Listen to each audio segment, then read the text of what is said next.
अभी आपने डिप्लोमा और मुनाजरे का नाम सुना, आपकी क्या गिनती है। बड़ी बड़ी खानकाहों के पीरजादे भी इधर से उधर हो रहे हैं। क्या बात है। और ये बात मैं आपको बता दूं, ये मत समझिएगा कि मैं पीरी मुरीदी का मुखालिफ हूं जी। मेरे खुद कई हजार मुरीद हैं अल्हम्दुलिल्लाह अल्हम्दुलिल्लाह। लेकिन इस वक्त चंद जाहिल पीरों की पीरी मुरीदी ने जमाते अहले सुन्नत में जो इंतशार पैदा किया है जी, इससे इनकार नहीं किया जा सकता। बेशक। अल्हम्दुलिल्लाहिल्लज़ी अब्दअल अफ़लाक वल अर्दीन वस्सलातु वस्सलामु अला मन कान नबिय्यन व आदम बैनल माइ वत्तीन व अला आलिहि तय्यबीन व अस्हाबिहिल मुताहरीन।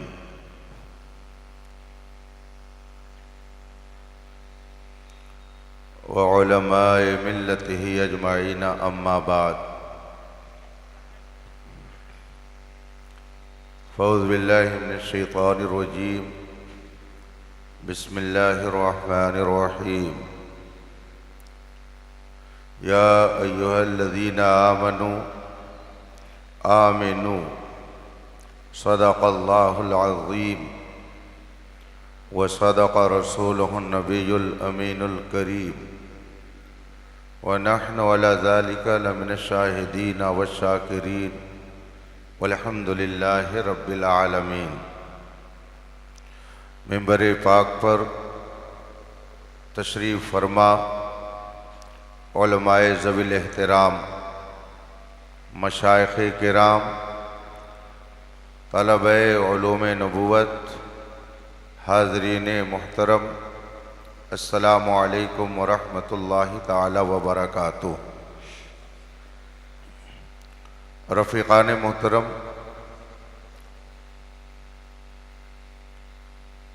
रब तबारक व तआला का करम बेपाया है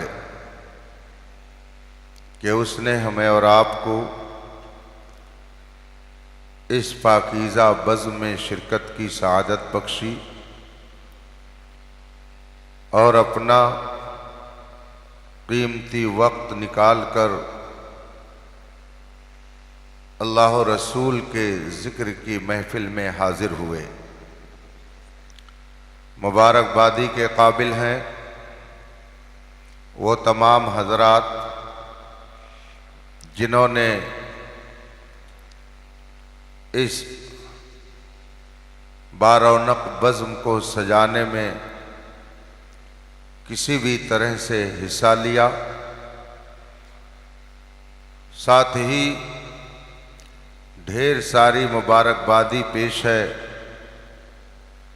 अरकाने इदारा के लिए जिन्होंने तहफ़्फ़ुज़ ईमान कॉन्फ्रेंस मुनाक़िद करके ईमान और अक़ीदे को संवारने वाली बातें सुनने और सुनाने का मौका फ़राहम किया। रब ताला अपने हबीब पाक के तुफ़ैल आप सब की मेहनतों को शर्फ़ कबूल अता फ़रमाए। मुझसे क़ब्ल आप हज़रात ने तक़रीरें सुनी, नातिया अशार से अपने दिलो दिमाग को मुअत्तर किया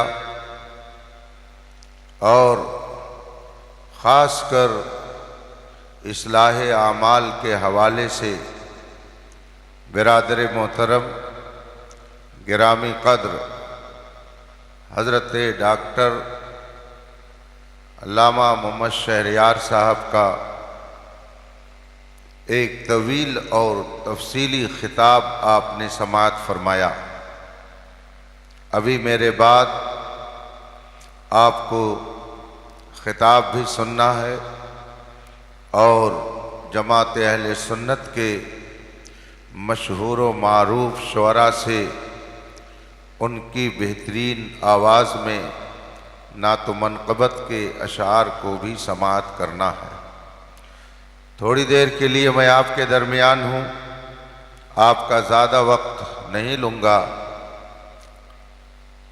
अभी जनाबे मोहतरम असद इकबाल साहब ने आपके दरमियान अपने वजूद का एहसास दिलाने के लिए चंद अशार ही सुनाए हैं। जब वो दोबारा आपके माबैन होंगे तो इंशाअल्लाह आपके दिल की कलियां उनकी आवाज़ को सुनकर खिलेंगी और दीगर शुअरा के कलाम से भी आप अपने दिलो दिमाग को ताज़ा करेंगे। बहुत मुख्तसर वक्त के लिए मैं आपके बीच हूँ। आइए मुस्तफ़ा जान रहमत सरवर कायनात फ़ख्र मौजूदात नबी मुकर्रम शफ़ी मुअज़्ज़म सल्लल्लाहु अलैहि वसल्लम की बारगाह क़ुद्स में दुरूद व सलाम का नज़रान अक़ीदत पेश करें और पढ़ें। अल्लाहुम्मा सल्लि अला सय्यदना व मौलाना मुहम्मद मादिल जूद वल करम व आलिल किराम अजमईन। अल्लाह तबारक व तआला ने हमें और आपको इस कायनात में जितनी मखलूक़ात पाई जाती हैं सब में सबसे बेहतर और अफजल बनाया।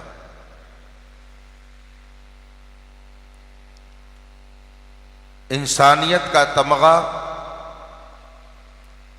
शराफतो करामत और हया और इफ़्फ़त व बुजुर्गी का ताज उसने इंसान के सर पे रखा। इंसान को बेशुमार इनामात व इकरामात से नवाजा और इतनी नेमतें उसे बख्शी कि अगर इंसान उन नेमतों को शुमार करना चाहे तो शुमार नहीं कर सकता। कुरान करीम का इरशाद है, व इन तउद्दू निअमतल्लाहि ला तुहसूहा, अगर तुम खुदा की नेमतों को शुमार करो तो शुमार नहीं कर सकते। इस्लाम के बुनियादी अकायद में दो अकीदे को सबसे ज़्यादा अहमियत हासिल है। एक है अकीदे तौहीद और एक है अकीदे रिसालत। अकीदे तौहीद का मतलब आप ये समझें कि एक हस्ती ऐसी है जिसने इस कायनात को बनाया, वो हमेशा से है और हमेशा रहेगी, वही लायक इबादत है, उसका कोई शरीको सहीम नहीं, उसी की मर्जी से कायनात में जो कुछ होता है सब उसी के इरादे और इख्तियार से वजूद में आते हैं। अगर वो चाहे तो सूरज को पूरब की बजाय पश्चिम से निकाले, और अगर वो चाहे तो समंदर का धारा उलट दे। लकड़ी का टुकड़ा पानी पर चलता है और बहुत बड़ा बोझ उस पर लाद दिया जाए, फिर भी वो लकड़ियों का एक माजून मुरक्कब, जिसे हम और आप कश्ती कहते हैं, समंदरी जहाज कहते हैं, वो डूबता नहीं है। और अगर वो चाहे तो एक मामूली सा ढेला भी पानी में डालने के बाद फौरन जमीन के अंदर कर दे। ये उसकी कुदरत है। ला शरीका लहू वला सहीमा लहू वला नज़ीरा लहू वला वज़ीरा लहू। उसका कोई शरीक नहीं, उसका कोई सहीम और मुकाबिल नहीं, उसका कोई भी मुमासिल नहीं और कोई उससे मुकाबला आराई की जुरात नहीं कर सकता। अक़ीदे तौहीद ये है और अक़ीदे रिसालत ये है कि उसने बंदों की हिदायत के लिए अपने कुछ मखसूस बंदों को दुनिया में भेजा। उन मखसूस बंदों का सिलसिला हजरत आदम अलैहिस्सलाम से शुरू होता है और हमारे और आपके आका व मौला जनाब मुहम्मदुर रसूलुल्लाह सल्लल्लाहु अलैहि वसल्लम पर वो सिलसिला खत्म हो जाता है, जिसे हम और आप अक़ीदे रिसालत कहते हैं। अक़ीदे तौहीद और अक़ीदे रिसालत यह इस्लाम के बुनियादी अकायद में है। इस वक्त दुनिया भर में जितने इंसान पाए जाते हैं उनकी तादाद एक सर्वे के मुताबिक 8 अरब बताई जाती है। 8 अरब इंसानों की आबादी इस वक्त पूरी दुनिया में पाई जाती है। इतनी बड़ी आबादी में 6 अरब वह इंसान बसते हैं जो इस्लामी अकायद के मुनकिर हैं, रसूल पाक का कलमा पढ़ने से इनकार करते हैं, और 2 अरब के करीब वो लोग हैं जो रसूल पाक सल्लल्लाहु अलैहि वसल्लम का कलमा पढ़ते हैं। लेकिन इन कलमा पढ़ने वालों में बेशुमार लोग ऐसे हैं कि जो अक़ीदे तौहीद में भी अपने एतबार से गड़बड़ी कर चुके हैं और अक़ीदे रिसालत में भी उन्होंने मनमानी बातें गढ़ करके उम्मत के दरमियान इंतशार पैदा कर दिया है। पूरी दुनिया के लोग इस वक्त उम्मत मुस्लिमा के इन दोनों बुनियादी अक़ीदे को डैमेज करने के लिए और मुसलमानों के इस बुनियादी अक़ीदे पर हमला करने के लिए हर तरह का हरबा इस्तेमाल करने में मसरूफ़ हैं।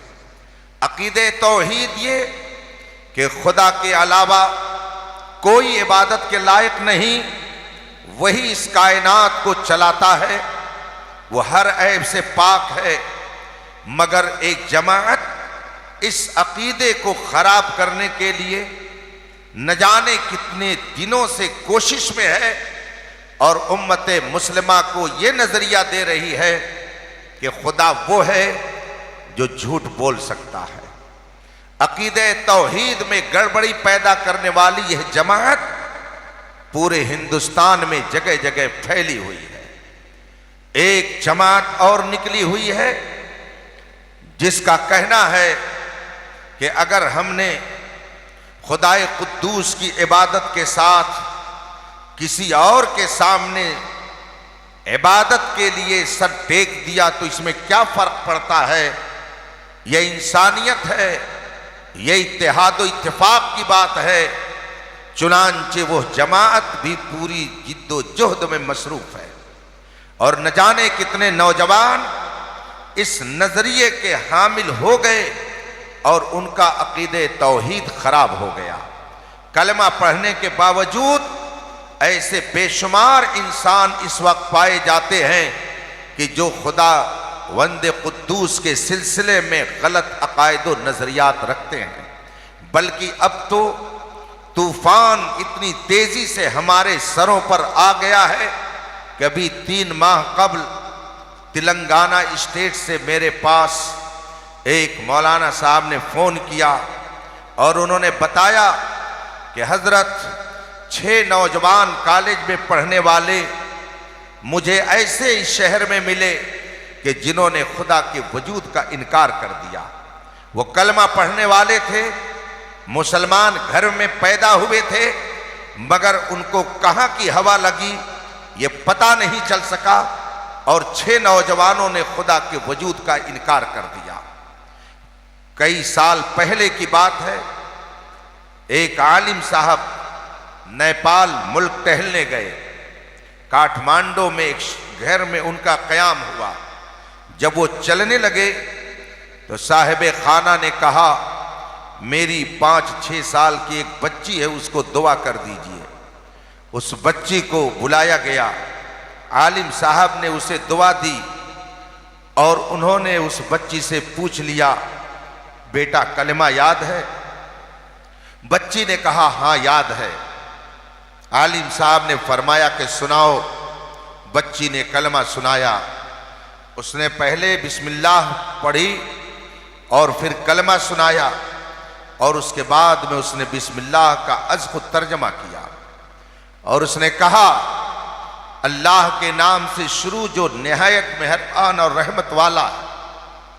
आलिम साहब ने उसे शाबाशी दी, मगर फौरन वो बच्ची जो भी 6-7 साल की थी, उसने सवाल किया और कहा, हजरत क्या अल्लाह बड़ी रहमत वाला है, बहुत मेहरबानी करने वाला है? आलिम साहब ने फरमाया, बेशक अल्लाह बड़ी रहमत वाला है, बहुत मेहरबानी करने वाला है। बच्ची ने फौरन कहा, हजरत मेरे जहन में एक सवाल है।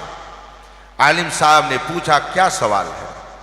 बच्ची कहती है कि अगर अल्लाह बहुत मेहरबान है तो क्या वजह है कि एक नौजवान आदमी का एक्सीडेंट होता और वो मर जाता है। एक आदमी की शादी होती है और अभी उसकी गोद में 1.5-2 साल का बच्चा होता है, कभी मां मर जाती है, कभी बाप मर जाता है।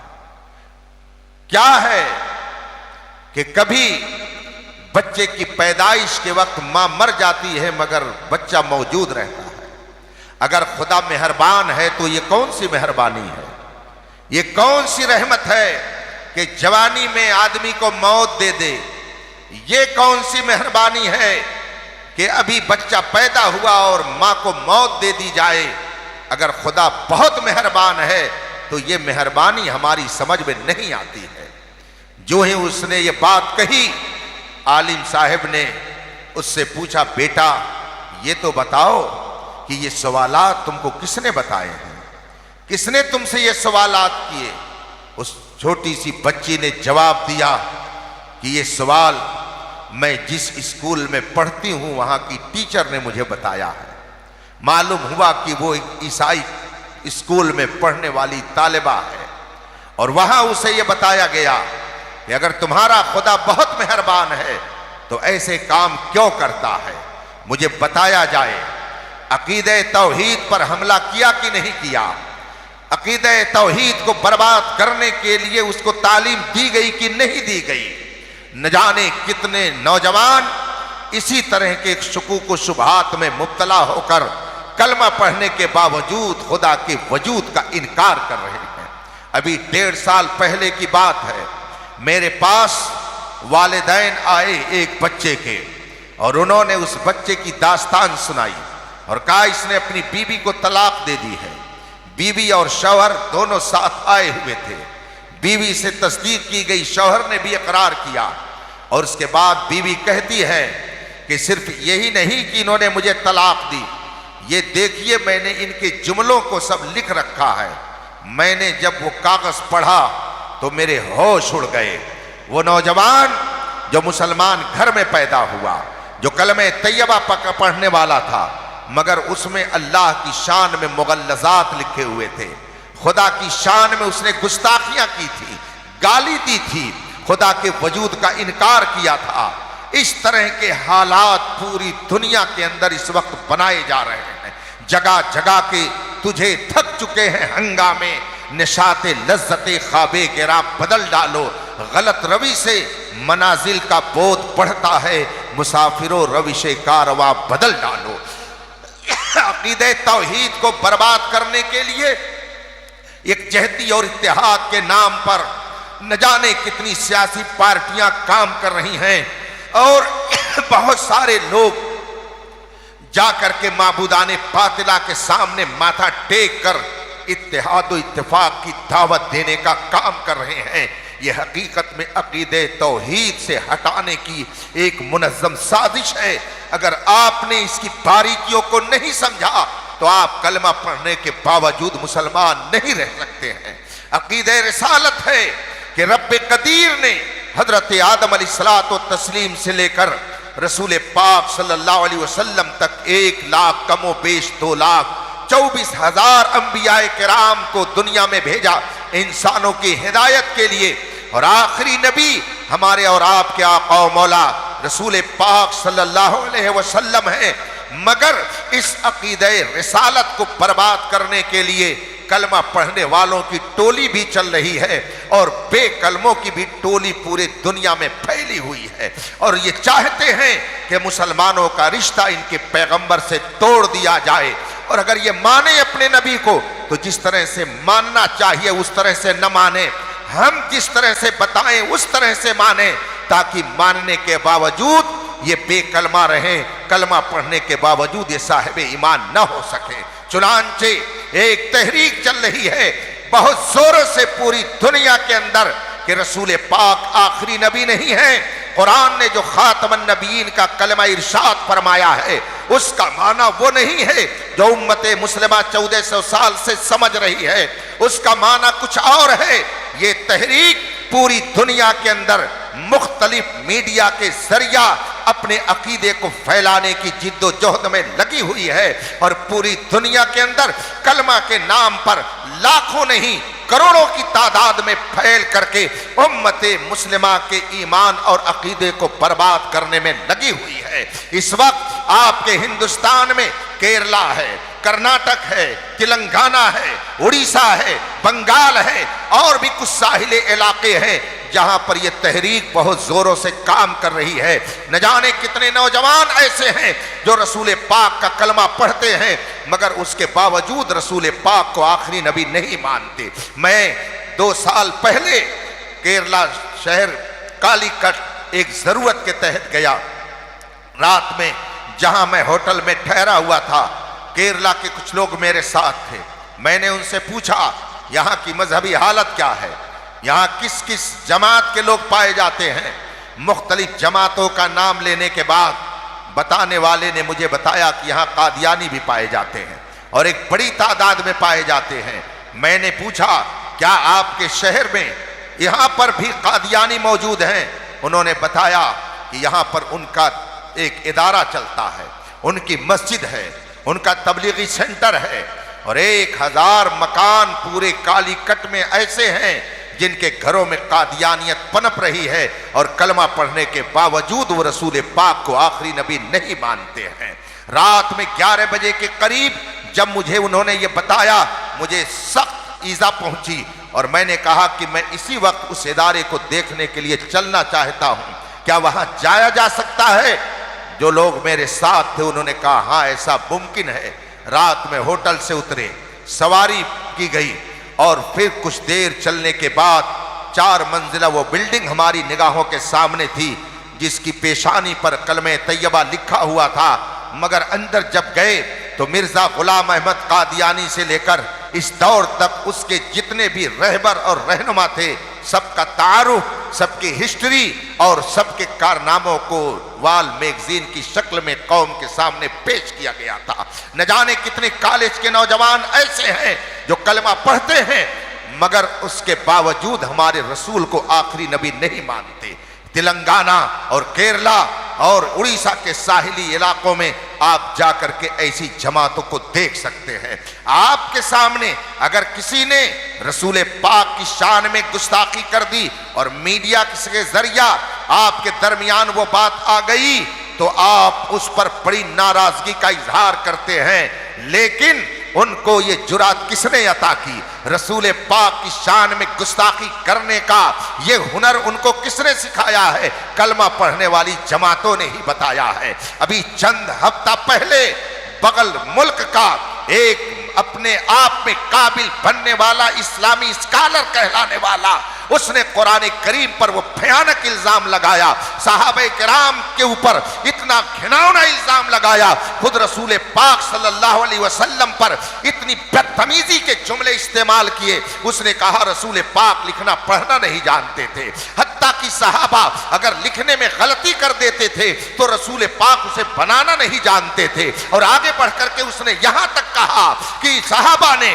कुरान करीम को लिखने में जब गलती की तो किसी ने जब ये गलत जुमला लिख दिया और रस्मुल खत में उससे गलती हो गई, क्योंकि रसूल पाक पढ़ना लिखना नहीं जानते थे, तो वो गलती 1400 साल से चली आ रही है और आज तक वो गलती वैसे ही कुरान में मौजूद है। या ये बात किसी कलमा पढ़ने वाले ही ने कही है, गैर कलमा गो ने नहीं कही। आप दूसरों के लिए तो चीखते हैं, मगर दाढ़ी वाला जब गुस्ताखी करता है, जब जुब्बा वाला जब गुस्ताखी करता है, कुरान को हाथ में लेकर पढ़ने वाला जब गुस्ताखी करता है, तो आप सोचते हैं ये मेरा चचा है, ये मेरा भाई है, ये मेरा रिश्तेदार है, इससे दोस्ती की जाए, इसको रिश्तेदारी में निभाने के लिए कोई सूरत निकालनी चाहिए। क्यों नहीं आप ये सोचते हैं कि नबी करीम सल्लल्लाहु अलैहि वसल्लम का दुश्मन चाहे दाढ़ी की शक्ल में हो, चाहे जुब्बे और साफे में आए, चाहे कुरान लेकर के आए, मेरे ताजुश शरीयत ने फरमाया नबी से जो हो बेगाना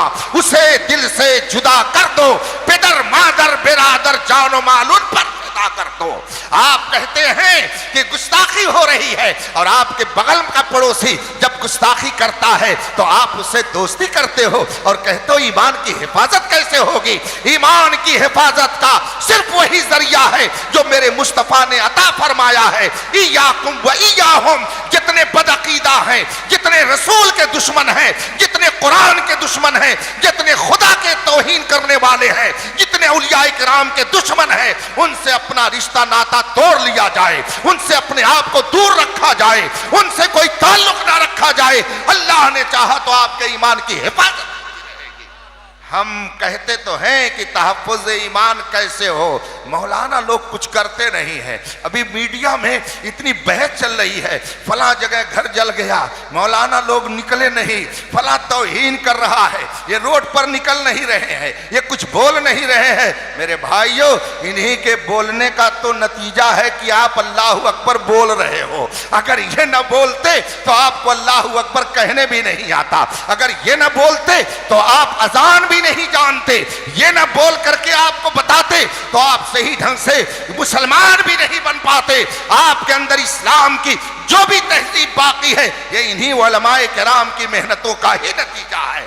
लोग समझते हैं सब काम उलमा के जिम्मा है, घर किसी का जल जाए मौलाना लोग रोड पर आए, पीर साहब आए एहतजाज करें, पीर साहब आकर के स्पीच दे, और जब पीर साहब गिरफ्तार हो जाएं तो सब लोग अपने घर में बैठ जाएं। सेठों से क्यों नहीं करते, कहते हैं जो अरबपति बन करके दादे ऐश अपने कब्रों में दे रहे हैं वो कब मैदान में उतरेंगे। ये डॉक्टर जो एक मरीज की फीस 500 रुपया लेता है ये कब मैदान में उतरेगा। वो इंजीनियर जो रोजाना न जाने कितने नक्शे बना करके लाखों रुपए कमाता है वो कब मैदान में निकलेगा। क्या ये पढ़े लिखे लोग नहीं है, क्या यह दानिश्वर लोग नहीं है? इनकी भी जिम्मेदारी है कि वो मैदान में आए और अपनी वफादारी मुस्तफा का सबूत दे।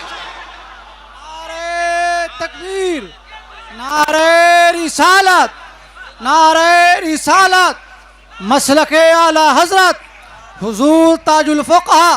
एक साहब कहने लगे बच्चियां मुर्तद हो रही हैं, गैरों के साथ भाग रही हैं, मौलाना लोग कुछ कर नहीं रहे हैं। मैंने कहा क्या मदरसे के तालिब इल्मों को सबके घरों के सामने पहरेदार बना दिया जाए, इन तलबा को बैठा दिया जाए लोगों के घरों पर। वो बाप क्या अंधा है जो अपनी बेटी को नंगा लिबास पहना करके यूनिवर्सिटी में भेजता है? क्या वो माँ अंधी है कि जो अपनी बेटी को इस तरह से उरियानियत के साथ बाजार में भेज रही है? क्या उसका भाई अंधा है कि जो गैरों के साथ अपनी बहन को टहलते हुए देखता है, कुछ बोलता नहीं है? इसलिए रसूल पाक ने 1400 साल पहले फरमाया कुल्लुकुम राइन व कुल्लुकुम मसऊलुन अन रइयतिही। तुम में का हर शख्स जिम्मेदार है और हर शख्स से उसकी जिम्मेदारी के बारे में सवाल किया जाएगा। ये बहुत आसान है कि मौलाना लोग कुछ करते नहीं हैं, यही तो कर रहे हैं तो आपका ईमान महफूज है, यही तो तकरीरें कर रहे हैं तो नबी से आपका रिश्ता बाकी है, यही आपके सामने किताबें लिख लिख करके पेश कर रहे हैं तो आप पढ़ करके तहारत और वजू और गुस्ल का तरीका जानते हैं, यही शोरा पढ़ रहे हैं तब आप कहते हैं मैं सो जाऊं या मुस्तफा कहते कहते, खुले आंख सल्ले अला कहते कहते। मैं कभी कभी ये कहता हूं कि जिस तरह से हमारे सच्चे उलमा का किरदार दावत व तबलीग के हवाले से बहुत अहम है, हमारे कुछ अच्छे शुअरा का भी किरदार बहुत ही अहम है। इसलिए कि इन शुअरा ने हमारे लाखों नौजवानों की जबान से गाने के नगमे को छुड़ा करके मुस्तफा की नात पढ़ने का हुनर अता फरमाया है। मैं ये कहता हूँ हमारे बेशुमार नौजवान ऐसे हैं कि जो कल तक गाना बैठ करके सुनते थे मगर अब मुस्तफा की नातें सुनते हैं। किसी ने असद इकबाल को पसंद कर लिया तो किसी ने अख्तर ज़ियाई को पसंद कर लिया, किसी ने वैस कादरी को पसंद कर लिया, मगर सब कहते हैं मजा तो जब आता है जब बरेली के रजा का कलाम सुनाया जाता है। अभी रास्ते में मैं आ रहा था, अख्तर साहब मेरे साथ थे, किसी शायर की नात चल रही, किसी शायर ने नात पढ़ना शुरू किया, लगा दी गई गाड़ी में वो नात और सरकार मुफ्ती आजम हिंद की नात वो सुनाने लगा। मैंने कहा कि खुदा जाने किस जज्ब के आलम में खानवादे रज़विया ने नबी की तारीफ में इन कलमात को कलम बंद किया है कि हजारों मर्तबा सुनने के बाद वही चाशनी, वही लुत्फ, वही मजा, वही वारफ्तगी, वही दीवानगी और नबी से मोहब्बत का वही जज्बा बेदार। इसलिए रफीकान मोहतरम, ईमान की हिफाजत का इस जमाने में सिर्फ एक जरिया है कि रसूल पाक के सच्चे गुलामों की गुलामी का पट्टा अपने गले में डाल लिया जाए। इमाम अहमद रजा ने फरमाया है, तेरे गुलामों का नक्शे कदम है राह खुदा, वो क्या बहक सके जो ये सुराग लेके चले। जब तक इस सुराग पर चलते रहेंगे ईमान की हिफाजत होती रहेगी और अगर इधर उधर हुए तो यकीन से जान रखिए, इमाम अहमद रजा ने बहुत पहले फरमाया, बाएं रस्ते न जा मुसाफिर सुन, राह में राह मार फिरते हैं। इसलिए सिराते मुस्तकीम पर गामजन रहिए और सिराते मुस्तकीम इस दौर में वही है जिसे मसलके आला हजरत कहा जाता है। सुभान अल्लाह, सुभान अल्लाह। अभी आपने डिप्लोमा और मुनाजरे का नाम सुना, आपकी क्या गिनती है, बड़ी बड़ी खानकाहों के पीरजादे भी इधर से उधर हो रहे हैं। क्या बात है। और ये बात मैं आपको बता दूं, ये मत समझिएगा कि मैं पीरी मुरीदी का मुखालिफ हूँ जी, मेरे खुद कई हजार मुरीद हैं अल्हम्दुलिल्लाह अल्हम्दुलिल्लाह। लेकिन इस वक्त चंद जाहिल पीरों की पीरी मुरीदी ने जमाते अहले सुन्नत में जो इंतशार पैदा किया है जी, इससे इनकार नहीं किया जा सकता। आज जिस इलाके में जाइए लोग कहते हैं हजरत यहाँ मौलाइयत फैल रही है, यहाँ राफिजियत फैल रही है, और जब पता लगाया जाता है तो मालूम होता है किसी जाहिल पीर के जेरे असर इनका अकीदा बर्बाद हो रहा है, किसी जाहिल पीर ने इनका अकीदा बर्बाद कर दिया है। और ये तो समझते हैं कि उलमा क्या वो तकरीर करें और जाएं, हाथ पैर चूमने के लिए तो पीर साहब है, नजराना देने के लिए पीर साहब है। इमाम साहब पूरे महीने नमाज पढ़ाएं, इमामत करें, दर्स दें, कुरान पढ़ाएं, हदीस पढ़ाएं तो उनको 10,000 रुपया देने में कलेजा फटता है और पीर साहब 5 मिनट बैठे दुआ भी सही ढंग से नहीं कर पाते हैं और जब जाने लगेंगे तो 50,000 रुपया उनकी जेब में डालने में इनको फख्र महसूस होता है। बताइए आपके ईमान की हिफाजत कौन करता है? ये उलमा जो आपके सामने दिन रात किताब और सुन्नत का दर्स दे करके कुफ्रियात से बचाते हैं, ईमान की सच्ची बातें बताते हैं, इनके जरिए आपका ईमान बचता है। कि एक शख्स आया 5 मिनट बैठा, सही ढंग से उसने दुआ भी नहीं की और चला गया, उससे आपके ईमान की हिफाजत कैसे हो जाएगी? क्या बात है, वाह वाह वाह। आप कहते हैं तहफ्फुज़ ईमान कॉन्फ्रेंस होनी चाहिए। क्या बात है, क्या बात है। तहफ्फुज़ ईमान कैसे किया जाएगा? जाहिल लोगों ने मारा है, कबाड़ा कर दिया जमाते अहले सुन्नत का। मैं ये तो नहीं कहता कि चादर गागर अगरबत्ती में हम लोग लगे हुए हैं, हम लोग और भी काम करते हैं। हमारे डॉक्टर साहब ने दिल जला होकर के, यकीनन उन्होंने बहुत दर्द के आलम में ये बात कही है, ये बिल्कुल सही आप कह रहे हैं। हम लोग अगरबत्ती इसलिए सुलगाते हैं ताकि कोई बदबूदार अगर आ जाए तो उसकी बदबू खत्म हो जाए और खुशबू से हमारा माहौल मुअत्तर रहे।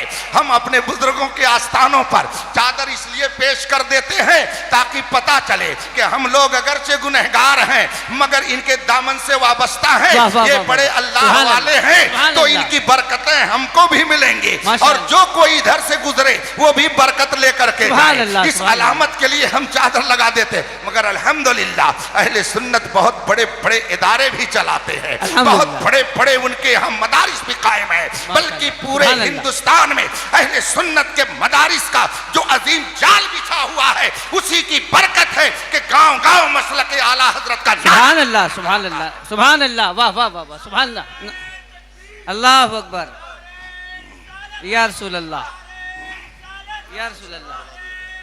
बस या अली, थोड़ी देर और, जिंदाबाद, 2-4 मिनट थोड़ा सा सामने के लिए लोगों को सामने बुला लिया जाए। अच्छा, आप ना बोले, मैं बोलता हूँ। भाई जो पीछे बैठे हैं, मैं आप लोगों से गुजारिश करूँगा कि सामने तशरीफ ले आए। दरूद शरीफ पढ़े। अल्लाहुम्मा सल्ली अला सैयदना व मौलाना मुहम्मद मादिल जूद वल करम व आलिहिल किराम अजमईन। अभी 2 रोज पहले झांसी शहर में जो कुछ हुआ, मीडिया के जरिया आपने उसको मालूम कर लिया होगा। ये अवाम कैसे गुमराह हुए, कैसे उनको ये जुरात हुई कि हजरत अमीर मुआविया की शान में गालियां शुरू कर दी उन्होंने। अज खुद उन्होंने ये किया क्या? उन्होंने अज खुद सहाबा की शान में तबर्रा शुरू किया क्या? अज खुद उन्होंने राफजियत को अपनाया? नहीं, एक जाहिल पीर ने वहां जाकर के कौम का दिमाग खराब किया। नतीजा यह हुआ कि मुनाजरा करने के लिए चैलेंज बातिल की तरफ से होने लगा, लेकिन जब रजा के शेर पहुंचे तो दुम दबा करके भाग गए। इसीलिए मैं कहता हूं, किल के रजा है खंजरे खूंखार बरकबार, आदा से कह दो खैर मनाए नशर करें। मैंने थोड़ी सी बात आपके दरमियान रख दी थी। सेठ की भी जिम्मेदारी है, इंजीनियर की भी जिम्मेदारी है, आलिम की भी जिम्मेदारी है, डॉक्टर की भी जिम्मेदारी है। एक है दीन, एक है दुनिया। जब डॉक्टर ने दुनिया कमाई, जब इंजीनियर ने दुनिया कमाई, जब सेठ ने दुनिया कमाई, तो कौम के दुनिया की हिफाजत वो करे। इन उलमा ने दीन कमाया, इसलिए स्टेज के जरिए आपके दीन की हिफाजत ये करेंगे। ये काम बटा हुआ है, हर काम आलिम दीन के जिम्मा नहीं है। उलमाए दीन आपके दीन की हिफाजत के लिए गालियां भी सुनते हैं, दिन रात मेहनत भी करते हैं, मशक्कत भी उठाते हैं। कौम के दरमियान जाकर के हक और बातिल के दरमियान खत्ते इम्तियाज जब खींचते हैं तो बुराइयां भी बोल लेते हैं, मगर ये अपनी जबान से यही कहते हैं, हर जफा हर सितम गवारा है, इतना कह दे कि तू हमारा है। हम इसलिए नहीं आपके दरमियान आकर के दीन का पैगाम पहुंचाते हैं कि आप खुश हो जाएं, हम इसलिए ये काम करते हैं कि अल्लाह और रसूल माशाअल्लाह। इसलिए सिर्फ ये मत कहिए कि उलमा कुछ बोलते नहीं हैं, कहिए सेठ लोग पैसा दबा के बैठे हैं। अगर किसी का घर गिर जाए जो करोड़पति है, उससे कहिए कि तुम अपने पैसे से घर बनवाओ। बहराइच शरीफ में कुछ घरों में आग लगा दी गई, वो मीडिया पर व्हाट्सएप के जरिया न जाने कितनी बकवास शुरू कर दी गई। मौलाना लोग कुछ बोल नहीं रहे हैं, एहतजाज के लिए निकल नहीं रहे हैं। क्या ये पीर साहब चल करके डंडे खाएं और आप तमाशा देखेंगे? ये सेठ साहब किस दिन काम आएंगे जिनको आपने वोट दिया है, जो आपके गांव का प्रधान है, जो गांव का चौधरी है, वो किसके लिए है? वो कब मैदान में उतरेगा? इन सब कामों के लिए ये मुंतखब हुए हैं, ये काम इनसे लीजिए, दीन की हिफाजत का काम हमसे लीजिए। एक सेठ या इंजीनियर या डॉक्टर बेहतरीन इलाज तो कर सकता है, शानदार नक्शा तो बना सकता है, बेहतरीन इमारत बना सकता है, मगर दीन की हिफाजत और बातिल से मुनाजरे की जब नौबत आएगी तो न सेठ साहब काम आएंगे, न इंजीनियर साहब काम आएंगे, न डॉक्टर साहब काम आएंगे। डॉक्टर भी कहेंगे मौलाना को बुलाओ, इंजीनियर भी कहेंगे मौलाना को बुलाओ। किस लिए? वहां क्या जरूरत है? बातिल से मुकाबले के लिए, अहले सुन्नत के अकीदे के तहफ्फुज़ के लिए। इसलिए सच्चे उलमा के दामन से वाबस्ता रहिए, आपके ईमान की हिफाजत होती रहे। माशाअल्लाह, सुभान अल्लाह। या अय्युहल्लज़ीना आमनू आमिनू, माशाअल्लाह। ऐ ईमान वालो ईमान लाओ, ऐ ईमान वालो क्या बात है, ईमान लाओ। सुभान अल्लाह, क्या बात है। मैंने कहा शायर मोहतरम इकबाल साहब आप बैठे हैं, और फिर मैं इनसे कहूं, है बैठने वाले शायर मोहतरम बैठिए। मैं तकरीर कर रहा हूं, शायर साहब कहें हजरत तकरीर कर रहे हैं। ए तकरीर करने वाले तकरीर कीजिए। एक शख्स सो रहा है और जाकर के उससे कहें, ए सोने वाले सो जाइए। सुनेंगे लोग कहेंगे कि दिमाग खराब हो गया है क्या, जब वो पहले ही से सो रहा है तो उसको कहने का क्या मतलब है कि सो जाइए। जब मैं तकरीर कर रहा हूं तो क्या कहने का मतलब है कि तकरीर कीजिए। ये बैठे हुए हैं फिर मैं क्यों कह रहा हूं कि बैठ जाइए। आप कहेंगे बैठे हुए को बैठने का आर्डर देना बेमाना है, तो कुरान फरमाता है ऐ ईमान वालो ईमान लाओ। तो जब वो पहले ही ईमान वाले हैं तो उनको फिर कुरान क्यों कह रहा है ईमान लाओ। ऐ ईमान वालो ईमान लाओ। ईमान वाले क्या ईमान लाएंगे, वो तो पहले ही ईमान ला चुके हैं। मगर रब को मालूम है कि जो ईमान ले आया कोई जरूरी नहीं है कि उसका ईमान सलामत रहे। तारीख मौजूद है, मुअल्लिमुल मलाइका कहा जाता था, इब्लीस था, फरिश्तों का उस्ताद कहा जाता था, बड़ा काबिल था, बड़ा इल्म वाला था, ज़ुहद तकवा वाला था, मगर मिनटों सेकंडों में सब बर्बाद हो गया। इसलिए अगर आप साहिब ईमान हो गए तो ये मत समझिए कि आपके ईमान को कोई डाका डाल करके नहीं ले जा सकता है। गौसे पाक के पास तो पहुंच ही गया कमबख्त, हमारी और आपकी क्या हैसियत है। हुजूर सैयदना गौसे पाक नमाज अदा फरमा रहे थे, महवे इबादत थे, आपके ऊपर एक बादल नूरानी शक्ल में पहुंचा और उसमें से आवाज आती है ए अब्दुल कादिर, तूने मेरी इतनी इबादत की कि अब तुझे इबादत की जरूरत नहीं, मैं तुमसे खुश हो गया। सैयदना गौसे पाक ने जब ये सुना फरमाया ला हौला वला कुव्वता इल्ला बिल्लाह, तू शैतान है, हट जा यहां से। जो ही आपने ला हौल पढ़ी, वो जो अब तक नूर की तरह नजर आ रहा था धुआं बन करके उड़ गया। गौसे आजम रज़ी अल्लाह ताला अन्हु फिर अपने काम में मसरूफ हो गए। कुछ देर के बाद फिर वही नूरानी टुकड़ा आया और उसमें से आवाज आई अब्दुल कादिर, आज तेरे इल्म ने तुझको बचा लिया। गौसे आजम रज़ी अल्लाह ताला अन्हु फरमाते हैं मरदूद, फिर तू गुमराह करने के लिए आ गया और कहता है कि अब्दुल कादिर तुझे तेरे इल्म ने बचा लिया। तो ऐसी बात कह करके मुझको इल्म पर गुरूर और एतमाद करने का दर्स दे रहा है। गोया मैं खुदा की तरफ से तवज्जो हटाकर अपने इल्म की तरफ मुतवज्जे हो जाऊं। बेवकूफ ओ शैतान सुन, मेरे इल्म ने मुझको नहीं बचाया बल्कि मेरे रब के फजल ने मुझको बचाया है। इसलिए अगर आप साहिब ईमान हो गए तो अपने ईमान की हिफाजत की फिक्र करते रहिए। ऐ ईमान वालो ईमान लाओ, मतलब यह है कि ऐ ईमान वालो अपने ईमान की हिफाजत करते रहो, अपने ईमान पर कायम रहो। अगर ईमान की हिफाजत नहीं करोगे तो ऐसे ईमान निकल जाएगा कि तुम्हें पता भी नहीं चलेगा और जब दुनिया से तुम जाओगे तो तुम्हारे दामन में नेकियों का कोई जखीरा नहीं रह जाएगा। अल्लाह फरमाता है अपने ईमान की हिफाजत करो, और ईमान की हिफाजत के लिए कुरान ने फरमाया कुनु मा सादिकीन, सच्चों के साथ रहो, सच्चों के दामन से वाबस्ता रहो।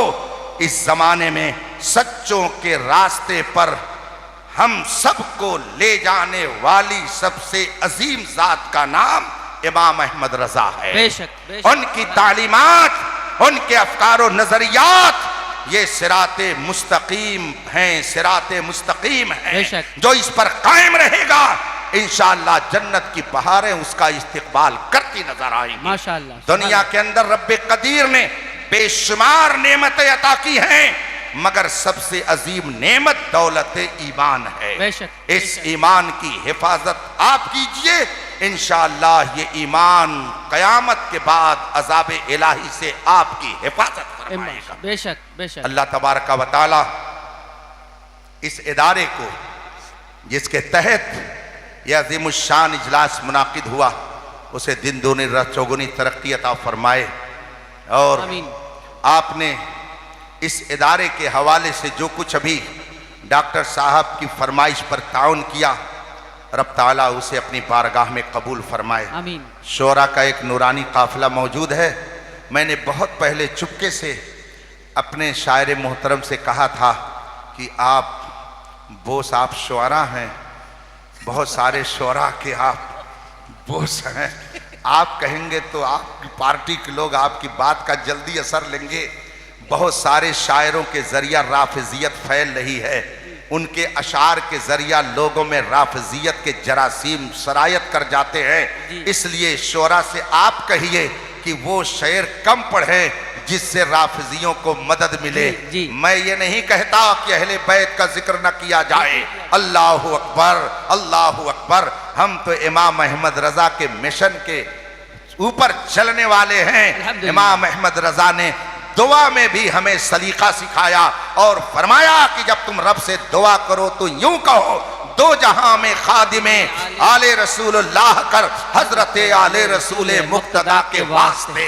और हजरत हसन बरेलवी रहमतुल्लाह ताला अलैह ने जब अहले बैत की मदह सराई शुरू की तो कितने प्यारे अंदाज में फरमाया, कद्र वाले जानते हैं कद्र शाने अहले बैत। तो अल्हम्दुलिल्लाह हम ईमान का हिस्सा समझते हैं अहले बैत की मोहब्बत को, लेकिन इस मोहब्बत के नाम पर अगर राफिजियत फैलाई जाए, मोहब्बत अली के नाम पर अगर सहाबा पर तबर्रा किया जाए, मोहब्बत के नाम पर सिद्दीक अकबर की सदाकत को नीचा करने की नापाक कोशिश की जाए तो कभी भी अहले सुन्नत उसे बर्दाश्त नहीं कर सकता है। अहले सुन्नत वो हैं कि जो अहले बैत से भी मोहब्बत करते हैं और सहाबा की भी अजमत का चिराग अपने दिलों में रोशन करते हैं। इसीलिए इमाम अहमद रजा ने फरमाया, अहले सुन्नत का है बेड़ा पार, असहाबे हुजूर नज्म है और नाव है इतरत रसूलुल्लाह की। इसी रविश पर कायम रहिएगा, इंशाअल्लाह आपके ईमान की हिफाजत होती रहेगी। माशाअल्लाह। अकीदे तौहीद को बचाइए।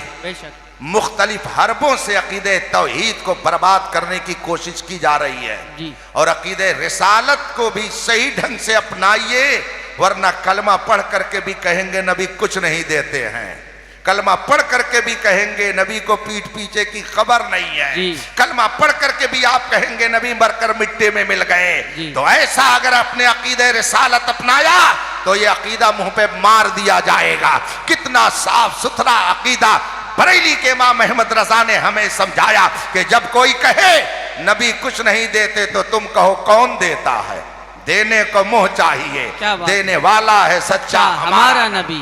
जब कोई कहे कि नबी पीठ पीछे की भी खबर नहीं रखते हैं तो तुम कहो और कोई गैब क्या तुमसे नेहा हो भला, जब ना खुदा ही छुपा तुम पे करोड़ों दुरूद। अगर कोई बदअकीदा कहे कि नबी तो गांव के चौधरी की तरह होते हैं, उनकी इतनी ही ताज़ीम करो जितने की अपने बड़े भाई की करते हो, तो तुम कहो सबसे औला व आला हमारा नबी, सबसे बाला वो वाला हमारा नबी, अपने मौला का प्यारा हमारा नबी, सारे आलम का दूल्हा। माशाअल्लाह, सुभान अल्लाह। जब कोई बदअकीदा कहे नबी मरकर मिट्टी में मिल गए तो कसम खा के कहो तू जिंदा है वल्लाह, तो जिंदा है वल्लाह। मेरी चश्मे आलम से ये है अकीदे रिसालत को मानना। सुभान अल्लाह। और ये अकीदे रिसालत कहां से हमको सीखने को मिलेगा? बरेली के इमाम अहमद रजा के जरिया मिलेगा। इसलिए इस जमाने में सच्चे मजहब व मसलक की पहचान मसलक आला हजरत है। इसी पर कायम रहिएगा, इंशाअल्लाह यहाँ भी कामयाब रहेंगे और वहां भी कामयाब। वाखिर दावाना अनिल हम्दुलिल्लाहि रब्बिल आलमीन। अस्सलामु अलैकुम।